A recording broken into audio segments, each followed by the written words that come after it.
במקום המקדש, ממש כמה מטרים איפה שקרה נס חנוכה, עם הפח שמן, ולא רק זה, עם הניצחון נגד היוונים.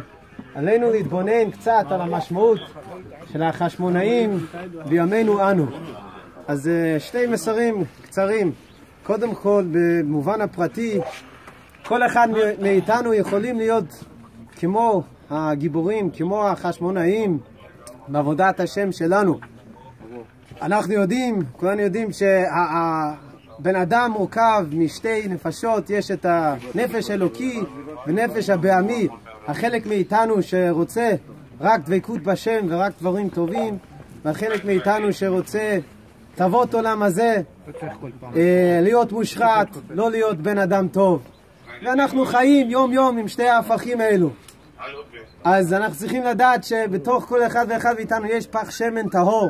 יש מקום בנפש שרוצה רק את הדבר הטוב, ועלינו להתגבר ולהשליט את החלק הזה על כל שאר חלקי נפשנו, ועל ידי זה נגיע לניצחון נגד החושך הזה בתוכנו. אז זה במובן הפרטי.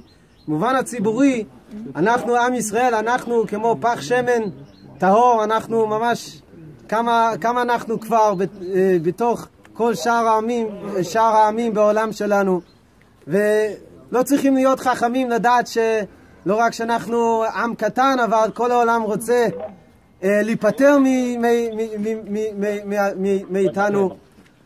אבל עלינו להבין ולשאוב את אותה גבורה שבה השתמש החשמונאים, ולהאמין שהקדוש ברוך הוא, כמו שהוא סייע אותם לנצח נגד אומות העולם, נגד יוון אז, הוא ייתן לנו סייעתא דשמיא לנצח היום.